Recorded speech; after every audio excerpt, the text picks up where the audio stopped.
নমস্কার সবাইকে। আরবিপি চ্যানেলে আপনাদের সকলকে জানাই স্বাগতম। চলে এসেছে হরগড়ি পাইস হোটেলের নতুন একটি আপডেটস নিয়ে।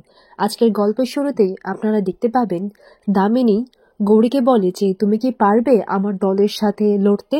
তুমি কি একা পারবে? আমার এক ইশারায় তোমাদের দুজনকে এক্ষুনি এখানে শেষ করে ফেলবে আমার দলের লোকেরা। এরপর গৌরী বলে যে চিড়িয়াখানার রানী হয়ে নিজেকে অনেক কিছু ভেবে নিয়েছো, তাই না? কিন্তু জঙ্গলের বাইরে যে আরো একটা দুনিয়া আছে সেটা কি তুমি ভুলে গেছো? কে বলেছে আমরা একা? আমি আর রকি একা নই। এরপর হঠাৎ করেই দেখা যায় দরজার মধ্যে অনেকজন লোকেরা মিলে দরজা ধাক্কাতে লাগে। আর তখন অবিনাশ মামা বলে যে দেখতো কে এরকম ভাবে দরজাটা ধাক্কাচ্ছে, যা ওদেরকে কেউ কাউকে ভিতরে আসতে দিবি না, আর যদি ভিতরে আসে তাহলে ওদেরকে শেষ করে দিবি। এরপর বস্তির লোকেরা সবাই মিলে একসাথে হাল্লাবোল করে আর সেই বাড়িতে ঢুকে পড়ে।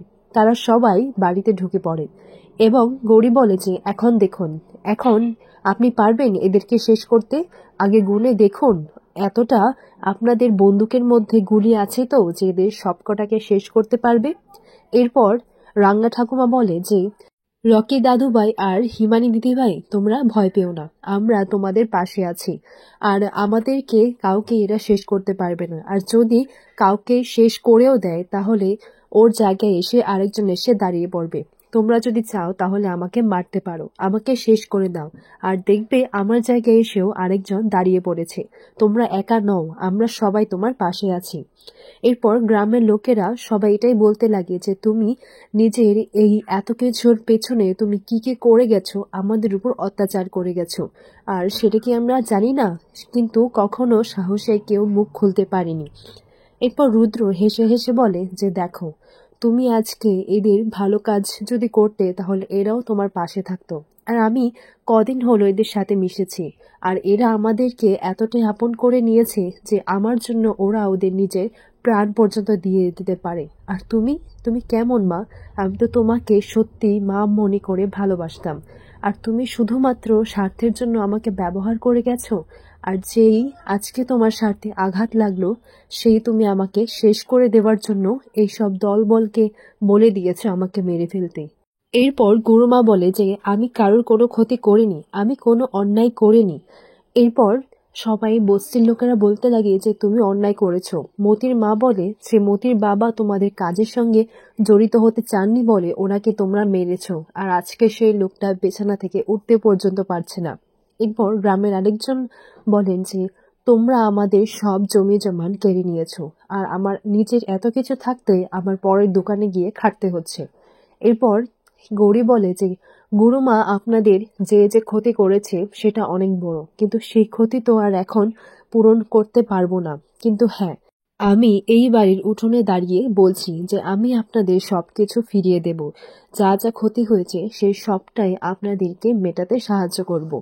এরপর গুরুমা বলে যে তুমি কোন সাহসে এই কথাটা বলছো? এই বাড়িটা আমার, আর আমি যা করেছি ঠিক করেছি।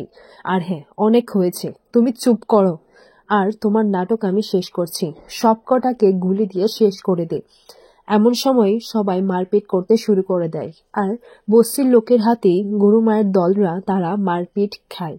এমন সময় চলে আসে পুলিশরা। তখন অফিসার এসে বলেন যে দাঁড়ান, আপনারা সবাই দাঁড়ান, কেউ আইন নিজের হাতে তুলে নেবেন না, আমরা দেখছি। এরপর গুরুমা বলে মনে মনে এটি ভাবতে লাগে যে আমার এত কষ্টে সাম্রাজ্য তৈরি করা, সবার চোখে গুরুমায়ের জায়গা করে নেওয়া, এত সবকিছু কি আমি সহজেই ছেড়ে দেব? আমার সবকিছু কি এত সহজেই শেষ হয়ে যাবে? আমি এত সহজে কারোর সামনে ধরা পড়তে পারি না। এরপর গুরুমা সে অফিসারকে বলেন যে দেখুন, এই রকি আর হিমানি মিলে আর এই বস্তির লোকেরা মিলে আমাদের উপর হামলা করতে এসেছে, আমাদেরকে মারতে চেয়েছে। এরপর বস্তির লোকেরা বলে যে না, ওরা মিথ্যে কথা বলছে। আর গুরুমায়ের বিরুদ্ধে ওরা মুখ খুলে বলে যে ওরা হিমানি দিদি আর রকি ভাইয়ের ক্ষতি করতে চাইছে, তাই আমরা ওদেরকে বাঁচাতে এখানে এসেছি। এরপর অফিসার বলেন যে হ্যাঁ, আমি জানি, আর আমাদের তো নজর টার্গেট কিন্তু গুরুমাই ছিল অনেকদিন ধরে, কিন্তু বস্তির লোকেরা কেউ কিছু বলেননি বলে তাই আমি আপনাদের এগেনস্টে কোনো কিছু স্টেপ নিতে পারিনি। কিন্তু আজকে অভিযোগ করছে তাই আপনাকে তো থানায় যেতেই হবে। এরপর সবাইকে থানার লোকেরা ধরে নেয়। আর বস্তির লোকেরা বলে যে হ্যাঁ, একটু আগেই এই গুরুমা নিজের মুখেই স্বীকার করেছেন যে উনি অন্যায় করেছেন আর আমাদের উপর অত্যাচার করেছেন। এরপর গুরুমা বলে যে আমি যা যা অন্যায় করেছি সেই সবকিছু তো আমি একা করিনি, যেরকম ভাবে আমার ভাই অবিনাশ এই কাজের সঙ্গে জড়িয়ে আছে ঠিক তেমন ভাবে এই রকিও এই কাজের সঙ্গে জড়িয়ে আছে। আর হ্যাঁ, আমার কাছে সব প্রমাণও আছে অফিসার, আপনি চাইলে আমি সব প্রমাণ এক্ষুনি দেখিয়ে দিতে পারি। ওর বিরুদ্ধে আমার সব প্রমাণ রয়েছে, তাই আমরা যদি জেলে যাই তাই ওকেও জেলে যেতে হবে। এরপর অফিসার বলে যে হ্যাঁ, যারা যারা অপরাধের সঙ্গে জড়িত, যারা যারা অপরাধ করেছে তাকে তো জেলে যেতেই হবে, আর আমরা রকি ভাইকেও নিয়ে যাব। এরপর এই কথাটা শুনে গৌরী মনে মনে এটাই ভাবতে লাগে যে রুদ্রকেও কি তাহলে পুলিশে নিয়ে যাবে, এবার আমি কি করব। এরপর গৌরী রুদ্রকে বলে যে স্যার, আমি জানি না আপনি কি কি অপরাধ করেছেন, কিন্তু আমি এইটুকু জানি আমার আসার পর থেকে আপনি একটা অপরাধ করেননি, কিন্তু আগে যা কিছু করেই থাকেন সেটা স্বীকার করেনি। আর আমি আপনাকে কথা দিচ্ছি আমি আপনাকে ছাড়িয়ে আনবো। এরপর তারা সবাই বলে যে কেন, ও তো এই উঠোনে থেকে ঈশাকে মেরে ফেলেছিল। এরপর গৌরী বলে যে না, ঈশাকে তারা মারেনি, ঈশাকে এই গুরুমা মেরেছে। গুরুমায়ের দাসীরা বলে যে না, রকি ভাই এই মেয়েটাকে মেরেছিল। এরপর কাকিমাকে জিজ্ঞাসা করলে বলে যে না, আমি কিছু দেখিনি। কাকিমা ভয়ে আর মুখ খোলেননি। একটু পরেই দেখা যায় অবিনাশ বস্তির লোকের একজনের মাথায় বন্দুক রেখে বলে যে আমাদেরকে যেতে দিন। আর এই সুযোগেই গুরুমা আর বাকি সবাই সেখান থেকে পালিয়ে যায়, আর সাথে কাকিমা আর ওনার মেয়েকেও নিয়ে যায়। এরপর তাদের চলে যাওয়ার পর পুলিশরা বলে যে ওরা আর কোথায় পালাবে, আমরা ওদেরকে ধরে নিচ্ছি, কিন্তু হ্যাঁ, রকি ভাইকে তো আমাদের সঙ্গে যেতেই হবে। এরপর গৌরী রকিকে বলে যে স্যার, আপনি বিশ্বাস করুন, আপনি আমার উপর একটু ভরসা রাখুন। রুদ্র বলে যে তুমি পাশে আছো তো। এরপর গৌরী বলে আছি তো স্যার, আমি আপনার পাশে আছি, সব সময় আমি আপনার পাশে থাকব নিজের শেষ মুহূর্ত পর্যন্ত। রুদ্রকে যখন পুলিশে নিয়ে যায় তখন গৌরী কান্নায় ভেঙে পড়ে। এরপর ঠাকুমা বলে যে তুমি তো এত সহজে ভেঙে পড়ো না দিদি ভাই, তুমিই তো আমাদের লড়াই করায় সাহস জুটিয়েছ, আর আমরা সবাই তোমাদের দুজনের পাশে আছি, আর আমরা তোমাদের দুজনকে কখনোই আলাদা হতে দেব না, কিন্তু এখন এই বাড়ির দায়িত্ব তোমাকেই নিতে হবে।